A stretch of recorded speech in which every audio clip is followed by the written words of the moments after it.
At 73, I discovered that my children weren't waiting for my retirement. They were waiting for my inheritance.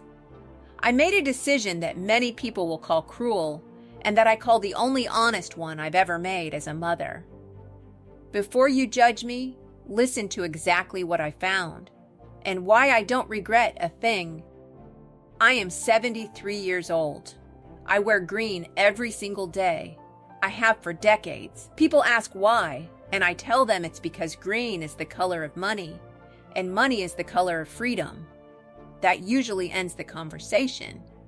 I own 15 businesses. I own properties in 4 states. I have been divorced for 42 years, and I have not missed it for a single afternoon. I built everything I have from nothing, and I mean nothing, but we'll get to that. First, let me tell you about the day I started paying attention. It was a Tuesday. I was in my study. The door was half open, and my son Thomas was on the phone in the hallway. Thomas is 48. He is smart, educated, well-dressed, and has never once asked me how I built anything. He asked me about the guest bathroom once, never about the portfolio. I heard him say, and I am going to quote him exactly, "When the house in Scottsdale is liquidated, that alone should cover both of us for at least a decade." He said it the way you talk about a stock split. Calm, analytical, efficient. There was a pause, and then he said, "She's healthy, but she's 73. And then he laughed at something the other person said. I sat there for about 30 seconds. I didn't say anything. I closed my laptop very slowly, and I thought, how long has this conversation been happening? I want you to understand something before you judge him, or before you judge me. What I am about to tell you took me months to fully piece together, and it changed something in me that I don't think will ever go back to what it was. Not because it hurt. I want to be clear, this is not a story about a wounded mother. I don't do wounded. This is a story about clarity, about what happens when you look at your own reflection in a mirror you didn't know was there. About 6 months before that phone call, my daughter Claire, she's 40, had a conversation with my personal assistant, Sandra. Sandra has worked for me for 11 years. She told me about it afterward, and it took her a while to bring it up because she wasn't sure if it was her place. Claire had asked Sandra, very casually, over coffee, how many of my businesses were currently producing income versus holding assets. She'd framed it as concern. She said she was trying to understand what Mom's estate would look like. Sandra told her that wasn't something she could discuss without my knowledge. Claire had nodded, smiled, and said, "Of course, of course." Then she'd asked again, differently. Ballpark, just so I know what kind of future planning we should be doing. Sandra told me that part with an apology. I told her she had nothing to apologize for. And then I remembered something from about 8 months before that. Thomas had called me on a Sunday afternoon, which was unusual, he prefers text. And he had asked, very gently, about the structure of my life insurance policies. He'd framed it as concern, too. He said he wanted to make sure everything was set up properly, and that he and Claire just wanted to be sure I was protected. I had found it touching at the time. I told him everything was in order. I thanked him for asking. I remember thinking, finally, he's thinking about the future. I was so damn pleased with myself.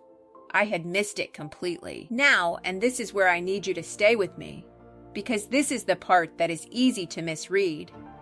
I am not saying my children are bad people. I am not saying they sat in a dark room rubbing their hands together. I am saying something more uncomfortable than that. I am saying they had grown up with a floor beneath them so thick and so permanent that they had stopped noticing it was there. And when you stop noticing the floor, you stop worrying about building anything of your own. You start thinking about what happens when the floor becomes yours. Let me tell you about a night in 1978. I was 27 years old. I was sitting at a kitchen table at 2 o'clock in the morning in a studio apartment in Phoenix, Arizona. I had $12 in my bank account. 12. Not 1,200. 12. I had a legal pad in front of me, and on that legal pad, I was trying to figure out if I could make rent if I sold the television. The television was the only furniture I owned that wasn't borrowed. I sat there for 4 hours. Not crying, working. There is a difference, and it matters enormously.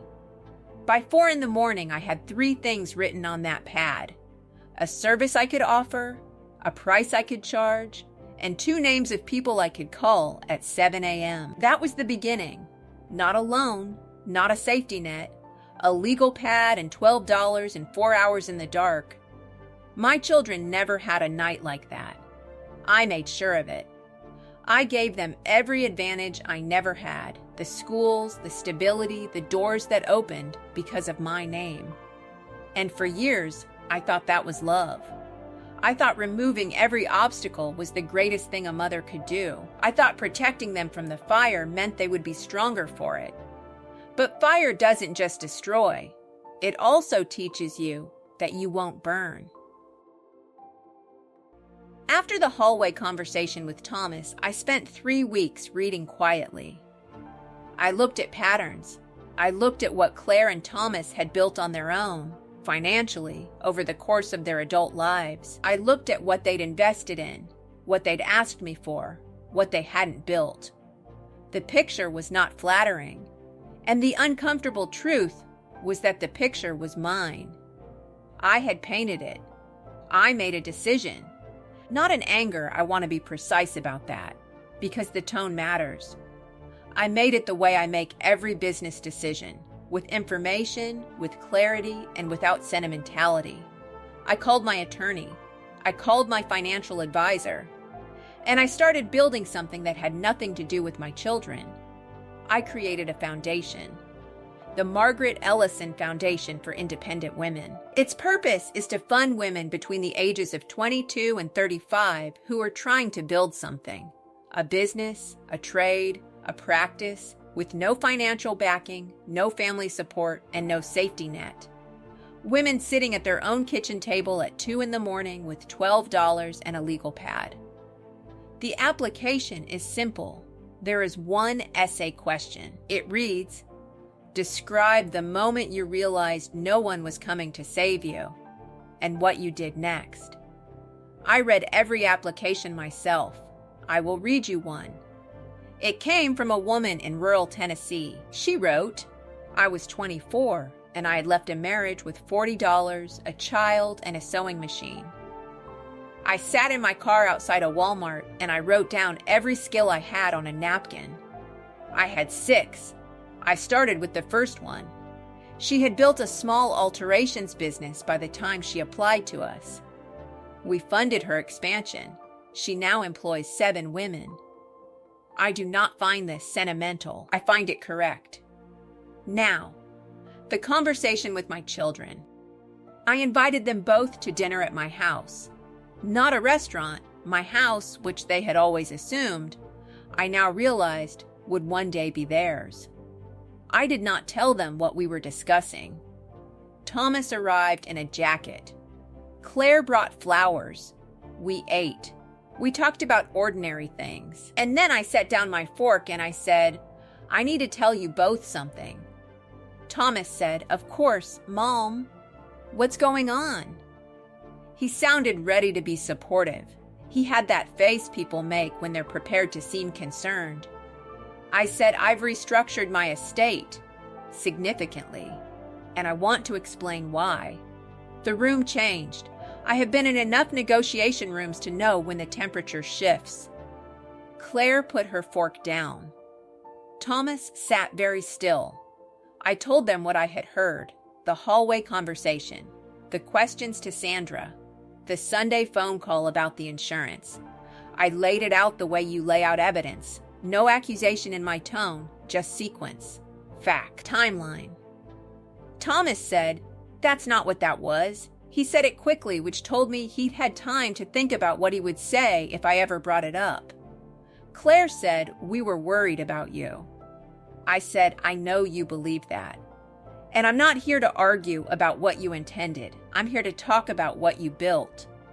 I asked them both a direct question. I said, "If I had died 5 years ago with nothing, no businesses, no properties, no insurance, what would your lives look like right now?" There was a long silence. It was not a comfortable silence. "Be honest," I said. "You're allowed to be honest in this room." Thomas said, "We would have figured it out." I said, "I think you would have, and I think you would have been better for it." Claire started to cry. I let her. I didn't reach across the table, and I am aware that says something about me. I handed her a cloth napkin and I waited. She said, "We love you. We're not just waiting for you to die." I said, "I know that. Love and inheritance planning are not mutually exclusive. That's the whole problem.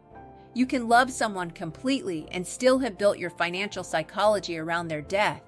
I did not raise you to do that. But I may have accidentally built the conditions for it. That is something I have to sit with too." Thomas said, "So what does this mean? The estate, what did you change?"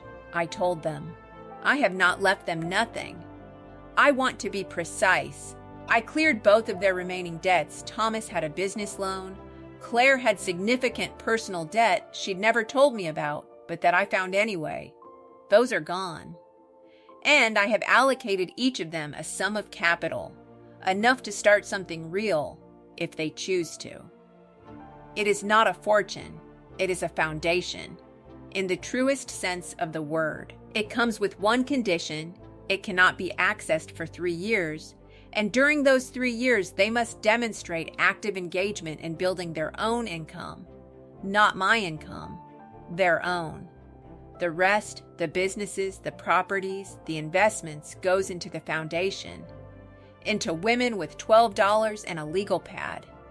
Thomas looked at me for a long time. He said, "You're punishing us." I said, "No, I am finally, at 73 years old, stopping something I should have stopped 20 years ago. Love is not a retirement plan. It was never supposed to be." He didn't respond to that. Claire was quiet too. They left before 10. Thomas did not hug me on the way out. Claire did, briefly. I stood at the door and watched their cars leave, and I felt something I had not expected to feel.